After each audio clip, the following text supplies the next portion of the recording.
Ok,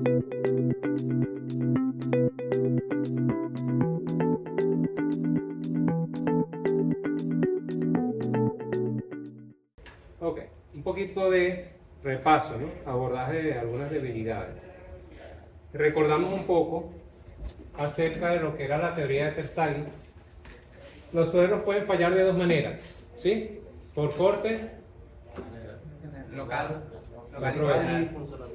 general, local y funcionamiento.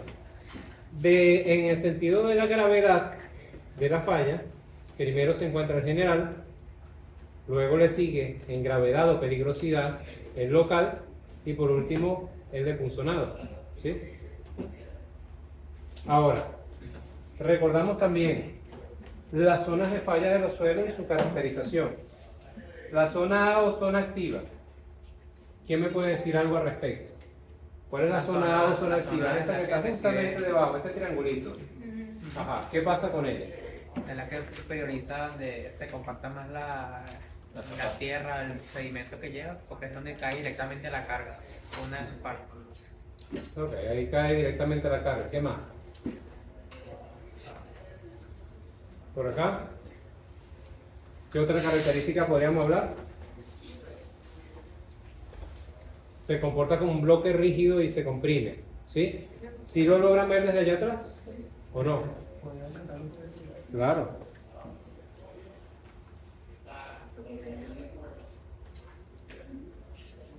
¿Sí? Todo mejor. Ahora, esta zona, ¿cómo se denomina? La zona B. La pasiva, ¿no? ¿Perdón? Pasiva. No. Revisen sus apuntes, hagan memoria. ¿Cómo se llama la zona B? Rápido, que esto es un repaso y necesitamos entrarnos en la materia. Aquí no tenemos ni electricidad. La apagamos. Sí, la pagamos por aquí. Nada.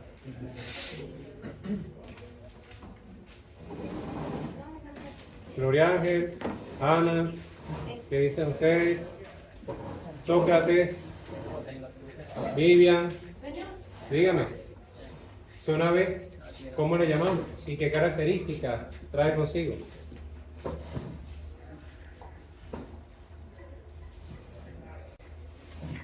Ok, ya vemos entonces lo del quiz.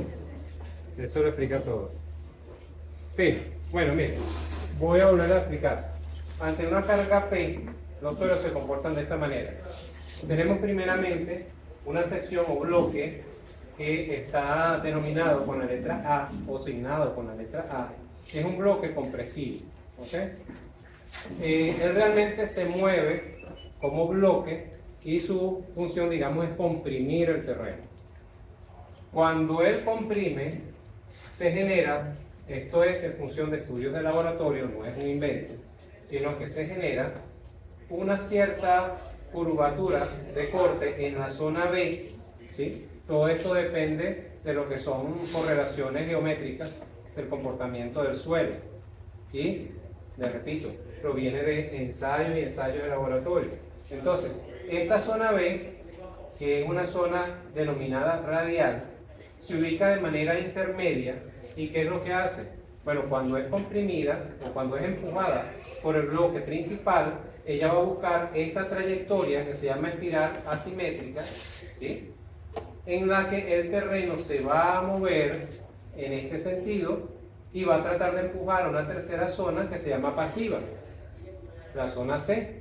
Esta zona C, por su propio peso y por el material que tiene en la parte superior, está, como quien dice, contrarrestando el empuje derivado de la zona intermedia, que a su vez es generado por la zona activa, ¿sí? Entonces, A empuja a B y C contrarresta, en otras palabras, ¿sí? Entonces, más o menos, este es el comportamiento de un suelo ante una carga. Ahora bien, si bien este es el tipo, o este es el comportamiento del suelo ante la presencia de las cargas, es importante entonces destacar que se presentan dos tipos de fallas preponderante, aunque hay una tercera que yo no les mencioné, que yo les dije, o más bien se lo mencioné, y le dije que no hacíamos mucho énfasis, que era la consonante. ¿Okay? Pero nuestras teorías del señor Terzaghi básicamente se basan en lo que son los cortes, el corte, tanto local como general.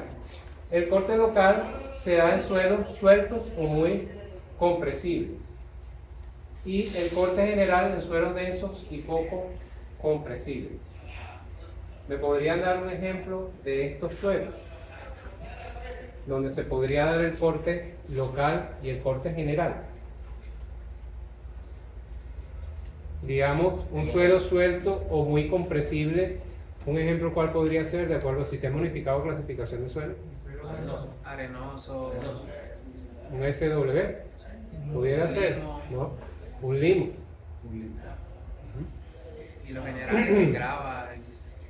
Sobre todo porque, por ejemplo, cuando tenemos un limo, bueno, dependiendo del tipo de limo también, que eso forma parte de la clasificación por el Sistema Unificado de Clasificación de Suelo, y dependiendo del índice de plasticidad y todo esto, ellos pueden llegar a estar de forma comprimida o no. En este caso hablamos de suelos que se encuentran sueltos o que son muy compresibles. Cuando vamos a al corte general, hablamos entonces de suelos densos y poco compresibles. La distinción entre ellos es que en el caso del corte local tenemos suelos que son compresibles o que son muy compresibles, y en el corte general, por el contrario, tenemos suelos que son poco compresibles o suelos en general densos. ¿Ok? Bien.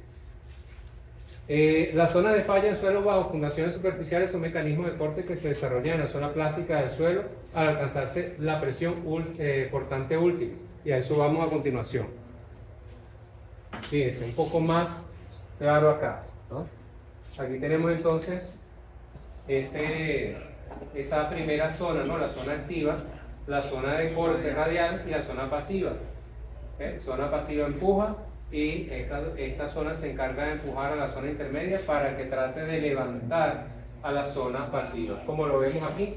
Fíjense, si hacemos la analogía, esta fundación hizo este movimiento por la razón de que primeramente el bloque central empujó a la zona radial y buscó lo que sería la espiral de falla y levantó la parte superior. La pasiva. Sí, la zona pasiva la levantó. ¿Por qué? Porque venció los esfuerzos de corte, o sea, el esfuerzo admisible o el esfuerzo último realmente. Porque admisible, ya cuando hablamos de esfuerzo admisible, estamos considerando un factor de seguridad que normalmente es 2.5 o 3 de acuerdo a la codificación que estemos hablando, y no es más que asegurarnos de que por encima del esfuerzo último del suelo tengamos aún digamos, una carga mínima, ¿sí? Si yo digo, en otras palabras, que el suelo resiste 30, entonces yo lo divido entre 3 para asumir que resiste 10, y cuando yo lo compare con las cargas del edificio, entonces allí yo tenga un factor de seguridad. ¿Se entiende? Entonces, regresando un poquito a las formas de falla, tenemos la falla de corte general. Fíjense que, bueno, aquí lo dice, en suelos densos, en roca, en ciertos tipos de arcilla. La característica es que ellos llegan de forma abrupta al punto de falla. Si lo ven en la curva de carga de formación o asentamiento, es más o menos lineal hasta un determinado punto. Este punto es el esfuerzo último. Pero ¿qué pasa? Ocurre de forma abrupta. Todo viene normal hasta que llega un momento en que se fue y listo. Eso es sin previo aviso. Esa es la falla más peligrosa que nosotros podemos tener a nivel de suelo, ¿sí? Y la interacción suelo-estructura. La segunda falla en peligrosidad se da en el corte local, que ocurre en casos intermedios, ¿no? Falla gradual. En este caso, no sigue completo el camino, el recorrido de corte, pero sí pueden haber ciertos levantamientos, ¿ok? Ciertas afectaciones al suelo, pero que no son de tal magnitud como esta, y lo importante es que es más gradual, porque fíjense que hay una primera instancia de la curva de esfuerzo de formación en la que vemos que es lineal, luego se van a observar ciertas irregularidades hasta que llega finalmente a un punto de no retorno, ¿no? Que ya sería el esfuerzo último. ¿Okay? Y finalmente esto, en lo que no hacemos mucho énfasis, pero que es bueno saberlo también, es el punzonamiento como tal. El punzonamiento no es un gran problema en lo que son los asentamientos. ¿Por qué? Porque cuando en los asentamientos, que me estoy adelantando un poco al contenido que vamos a ver, pero hay varios tipos de asentamientos, dentro de los cuales destaca el asentamiento total y el asentamiento diferencial. ¿Sí? Cuando hay asentamientos diferenciales, que no es este caso, o sea, cuando hay asentamientos de una zapata, pero otra zapata se asienta distinto, una se asienta 2 centímetros, otra se asienta 5 centímetros, otra se asienta 6, esos son los casos más peligrosos, porque son los que inducen esfuerzo a la estructura. Entonces, si la estructura no está diseñada de forma adecuada, o si no se toman, como lo veremos a continuación, ciertos mecanismos, ciertas adecuaciones para mejorar el suelo, entonces esto va a representar un riesgo latente que va a dañar la tabiquería, que va a dañar de repente parcialmente la estructura y en casos muy graves genera colapso, que es lo que nosotros estamos evitando. ¿Ok? Pero hasta aquí se entienden los tipos de fallas. ¿Sí? ¿Ok? La grava va como corte generando. Sí, suelos densos, roca y similares, nos quedamos entonces en una falla general. Recuerda, suelos densos, roca y similares. Corte general. Un caso intermedio, ya estaríamos hablando pues, de ciertos tipos de limo, ciertos tipos de arcilla, pero en punto intermedio de la clasificación ya iríamos a un corte local. Allí más adelante le traje un cuadro de todas maneras. Y el funcionamiento se da más que todo en arcillas ya débiles o arcillas, digamos, de mala calidad, al igual que en arenas. Y característica que la superficie no se encuentra bien definida y ocurre una falla gradual del material. Fíjense, en la falla por corte general, como les comentaba, de acuerdo a Terzaghi, ocurre una ruptura abrupta y bien definida de lo que es el recorrido. ¿Ok? Esto es todo. Ocurre un recorrido bien definido y de forma rápida. Grábese eso. Rápido y definido ese recorrido. ¿Ok? Entonces, se caracteriza en suelo de alta resistencia al corte, dentro de los cuales destacan, por ejemplo, arenas gravadas muy densas, arcillas muy duras, roca, por ejemplo, arenas o gravas densas o medio densas en ciertos casos. Y si nos vamos a la clasificación del sistema unificado, tenemos aquí el tipo de arena bien gradada, el tipo de grava bien gradada y el tipo de arena bien gradada. Y igualmente, ya para lo que son las arcillas, de plasticidad, bien sea low, baja o alta, high, ¿ok? Con altas resistencias. Los parámetros de la fórmula ya nosotros los conocemos.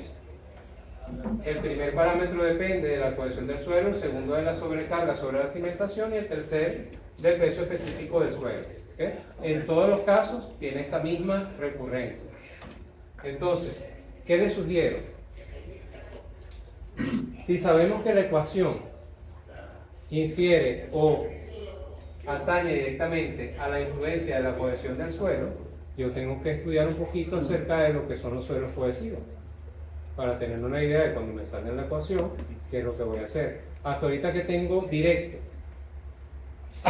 ¿Qué tengo directo? Que si la cohesión es 0, Elimina. este término se va. Porque no estoy considerando cohesión dentro de la ecuación de Terzaghi, ni tampoco en la de Hasse, donde corresponde. Por esto, me quedaría solamente con esto, que sería el efecto de la sobrecarga sobre la cimentación y el soporte del peso específico del suelo. ¿Ok?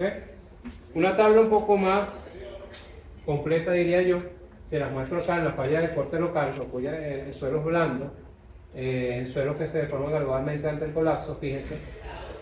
En la primera columna tenemos lo que son las categorías de rigidez de clase según el sitio de la conveniencia 756-2018. Tenemos la clase de sitio D y E, ahí es donde ocurre normalmente. Eso es para el caso del sitio.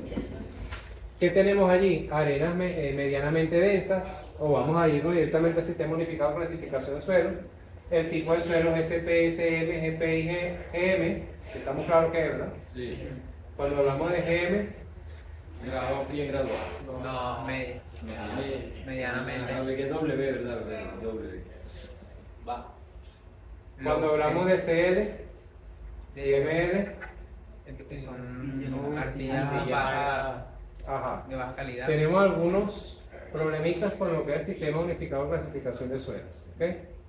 En el Sistema Unificado de Clasificación de Suelos, los suelos se clasifican en ¿qué? En gravas, arenas, limos y arcillas, que se representan por la letra G de grava, de gravel, S de arena, de sand, M de limo, ¿sí? Y finalmente la C de arcilla, que en este caso está aquí abajo, de arcilla, ¿ok? Entonces, aquí tenemos que SP es una arena pobremente gradada, el SM es una arena limosa. El problema de este tipo de clasificación, de decir arena limosa, es que carece, desde mi punto de vista, de información, porque yo no sé si está bien o mal gradada, ¿no?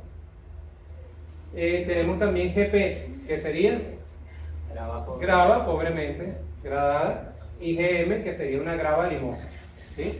En estos casos, entonces ocurre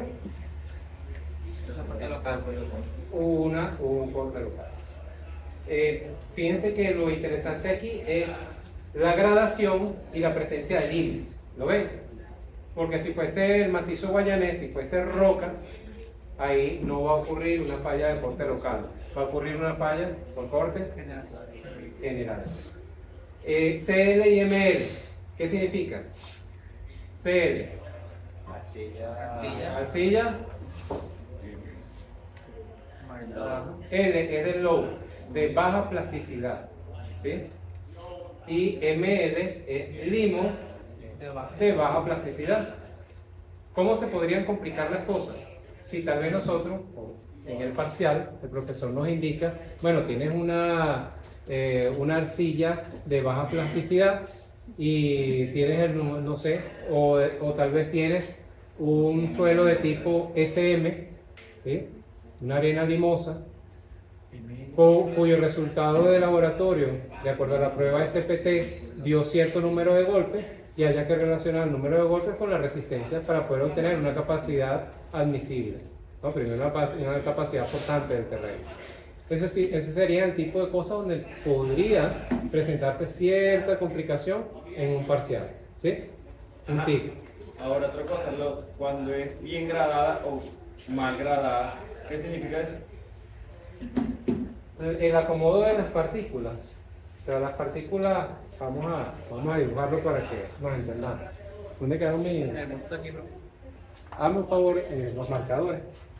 Y si está, no, por la parte de adelante.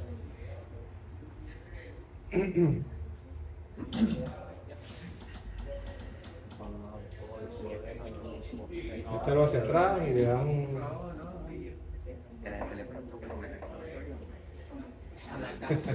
Tiene el sistema de seguridad. Sí. Ahora está.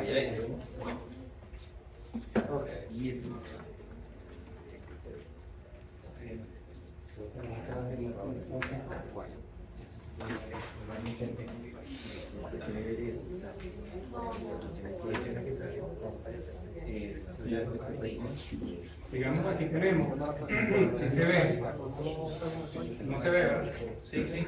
¿Se ve? Sí, por ahí se ve. Digamos que aquí tenemos una masa de suelo 1 y aquí tenemos una masa de suelo 2. ¿Okay? En un caso, si estamos hablando, por ejemplo, de un suelo granular, lógicamente, se presentan voy a dibujarlo de forma circular, pero saben que esto no tiene forma realmente. Estas son las partículas. ¿Ok? Se presentan las partículas de esta manera. Fíjense que aquí las partículas tienden a ser de un mismo tamaño o bastante parecido. ¿Sí? ¿Ok? Ahora, si se da el caso en que tenemos algo así, algo así, algo así, algo así, algo así, algo así, así, así, así, así, así, así. Tenemos mucha diferencia entre lo que es el tamaño de las partículas que conforman el suelo. ¿Sí? Cuando nosotros vamos a la curva granulométrica, entonces tendríamos una curva más suave, o sea, más lineal, porque en este caso sería una curva como más lineal, porque la variación es poca entre el tamaño de las partículas, ¿sí? Cuando hablamos de lo que son los pasantes por los tamices, ¿sí? En este caso, no tendríamos algo más, exagerando, ¿no? Algo más, digamos, o algo menos uniforme. ¿Por qué? Porque los tamaños de las partículas difieren mucho entre sí. Entonces, en caso 1, nosotros le decimos W, que es de bien gradada, y en el caso número 2, lo denominamos P, sí, P, que es mal gradada, pobremente gradada, ¿sí? Ahora, esto le podemos agregar si estamos hablando de grava, grava, si estamos hablando de grava, grava, pero también esto puede ser arena, ¿sí?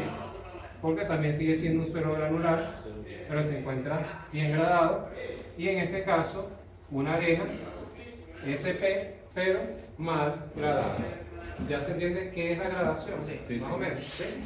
De todas maneras, les invito a que por favor, y anoten, repasen un poquito acerca de lo que es la curva granulométrica, que es la curva que se genera a partir de la toma de muestras de los tamices, para que ahonden un poquito más en este particular, ¿no?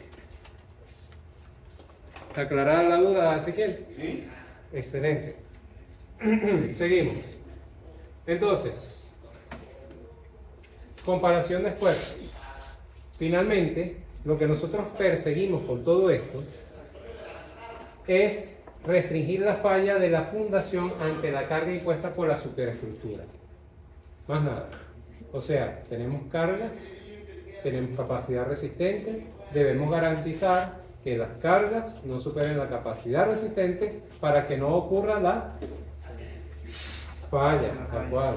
Bien sea falla general, por corte local, bien sea la falla por punzonado, los tres tipos de fallas.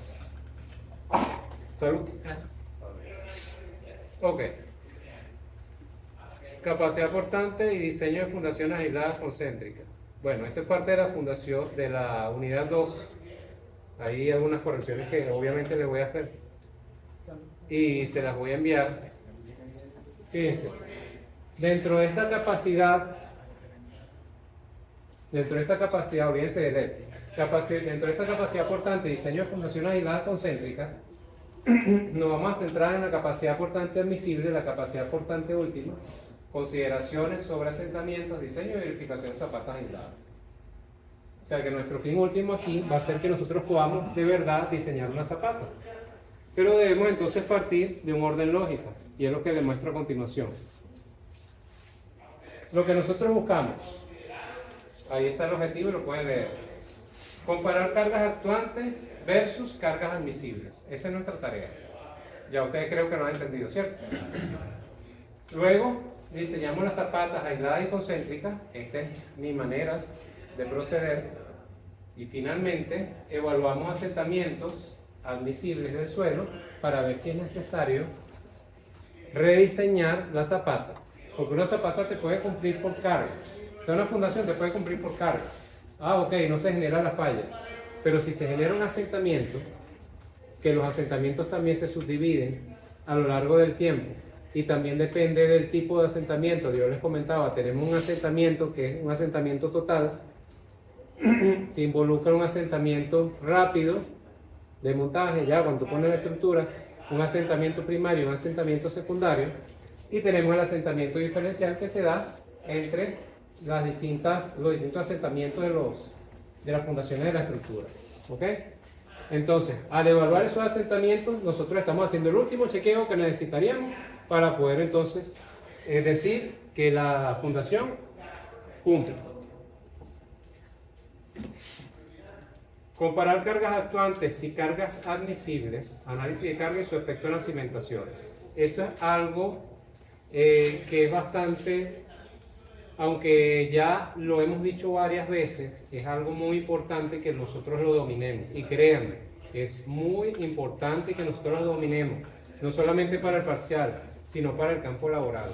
Porque cuando tú salgas al campo laboral, tú tienes que saber, uno, cómo estimar las cargas, qué normativas utilizar para poder estimar estas cargas, para luego de determinar las cargas y saber cuánta carga se va a la fundación, poder determinar en función de las características del estudio geotécnico si ese suelo es capaz o no de recibir esas cargas. ¿Ok? Y de allí viene el siguiente flujograma. Entonces, tenemos dos zonas en particular. Y ya nos vamos a los numeritos. Tenemos dos zonas en particular. Necesito el apuntador de todas. La primera que compete el análisis estructural, que encierra el predimensionado. ¿Saben lo que es el predimensionado? No, todavía no. Sí, o sea, ¿Sí? definir cuánto es los lados de los zapatos. Oh, Dimensiones. Ok. Para el predimensionado, nosotros determinamos lo que son las cargas de diseño. Claro, hay dos clases de predimensionado. Hablamos de predimensionado estructural. Cuando nosotros hablamos de la estructura, hablamos de superestructura y de infraestructura. La fundación es parte de la estructura. Lo que pasa es que es parte de la infra. Y la estructura que está por arriba de la fundación, la que está visible, es la superestructura. Entonces, en este caso nosotros estamos hablando del predimensionado, como dice Ezequiel, básicamente de la zapata, ¿sí? O sea, de la infra, pero que depende de los datos que vienen de ciertas asunciones de la superestructura. O sea que si nosotros podemos realizar un predimensionado estructural a priori, que nos permita estimar el peso de la columna, el peso de la viga, el peso de la estructura en general y considerar las cargas, nosotros tendremos una idea acerca de las cargas que se van a transmitir hacia la infraestructura. ¿Cierto? Totalmente de acuerdo. Entonces, por otro lado, necesitamos lo que es el análisis geotécnico para determinar los esfuerzos últimos admisibles. Cuando nosotros comparamos ambos, necesitamos lógicamente hacer una comparativa, tenemos entonces las cargas máximas de servicio que deben ser menores a los esfuerzos admisibles. Lo que quiere decir que lo que yo mando a la fundación tiene que ser capaz de soportar el suelo y la fundación en sí, aunque eso lo veremos más adelante.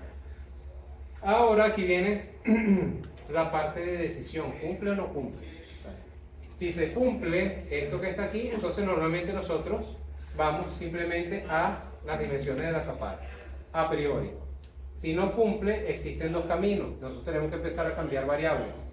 Por un lado, poco ortodoxo, poco usual, tiene que ver con cambiar condiciones en lo que es el suelo. O sea, allí entraría en juego, por ejemplo, densificación del suelo, mejoramiento del suelo, de alguna manera, cómo cambiamos las características que ya se nos han dado en el estudio del suelo. Eso es digamos, de poco uso para el ingeniero estructural, no para el geotecnista. En el caso de que no cumpla, también tenemos la opción de ir a cambiar las condiciones, pero en este caso modificar ciertas geometrías de la superestructura. Por ejemplo, si tenemos luces muy grandes, acortar las luces para que de esta manera las cargas se distribuyan de una mejor manera, en una menor cantidad, una menor magnitud hacia el suelo de fundación. ¿Ok? Entonces, eso es lo que se busca. Por favor, consideren mucho ese flujograma, porque básicamente es como lo vamos a abordar. Una es Ah, bueno, como dice, mejoramiento del suelo y el otro es de las dimensiones de la zapata. Correcto. Por un lado, tendríamos que mejorar las condiciones de la geotecnia. Por otro lado, tendríamos que modificar las características estructurales. Pero todo va con la finalidad de adecuar esa interacción que está allí para lograr que la carga máxima de servicio, lo que se envía por parte de la superestructura, sea menor que el esfuerzo admisible. Algunas consideraciones sobre la capacidad resistente, lo que ya habíamos visto de lo que es la teoría de Terzaghi. En nuestro caso, aplicaremos las fórmulas clásicas de Terzaghi y Hansen. Con eso nosotros vamos a determinar o vamos a tener que trabajar la capacidad resistente de los suelos. Por otro lado, se emplearán las cargas de servicio para el diseño geotécnico. ¿Okay? Cuando nosotros vamos a determinar todo lo que tiene que ver con la resistencia del suelo, allí utilizamos carga de servicio. Pero cuando vamos a diseñar propiamente, en concreto armado, la fundación, allí debemos utilizar las cargas mayoradas. Correcto. Y está fuertemente definida por el suelo de estudio. Evidentemente, la capacidad resistente, muchas veces un parámetro que nosotros debemos saber o que nosotros conocemos es que, por ejemplo, en suelos granulares, la capacidad resistente generalmente es alta de suelos granulares. En roca, en grava, en arena bien gradada, cosas por el estilo, la capacidad resistente aumenta, ¿sí? Y hasta cierto punto, con respecto a las gravas, es poco variable, ¿no? O sea, poco afectable por ejemplo, el nivel freático. No así en el caso, por ejemplo, de las arcillas expansivas, porque las arcillas expansivas sí son extremadamente sensibles a la presencia de agua, ¿sí? Y eso cambia drásticamente su comportamiento mecánico, lo que nos indica que si tenemos una caracterización con ese tipo de arcilla sin presencia de agua, pero luego tenemos la presencia de agua, entonces cambia esa caracterización. ¿Ok? Bueno, en el cálculo de fundaciones, determinar los tipos de carga actuante, determinar capacidad admisible del terreno y establecer comparativas. Consideración: será de gran importancia que manejen la Comenín 2002. ¿Sí? En este caso, yo les voy a dar, en el ejercicio que vamos a resolver a continuación, yo les voy a dar los datos, pero puede ser que en el parcial yo les indique simplemente un uso, pero ya les voy a explicar también cómo se llega a ello. Yo les explique un uso, yo les diga, bueno, este es uso comercial, este uso, qué sé yo, esto es un salón de baile. Y de allí usted tiene que determinar cuál es el uso y meterse en la tabla 5.1 de la Covenin 2002-88 y determinar cuál es la carga que le corresponde a su caracterización de carga viva. ¿Sí? Entonces, bueno, importantísimo eso. Y luego, ya antes de iniciar con nuestro ejemplo, ustedes revisaron el video con respecto al cálculo de áreas tributarias y gas tributarias, que está colgado en la página. Bueno, no se preocupen, lo vamos a ver hoy. Pero la idea es que ustedes utilicen ese material, porque así cuando vienen acá, estamos ya pilas y podemos avanzar rapidito y no nos estamos durmiendo con la teoría, sino empezamos a echar números de una vez y empezamos a trabajar con los equipos. ¿De acuerdo? Te voy a pedir que sean un poquito más receptivos con ese material. Todo está allí, todo está guindado. Revisen. Eso es todo lo que tienen que hacer. Disponer de su tiempo. Estoy seguro que ahorita, cuando revise la visita del recién canal creado de YouTube, voy a ver bastante, un aumento exponencial de esa visita. En esta semana. Ok. Bueno, no les voy a explicar mucho sobre esto porque lo vamos a hacer nosotros.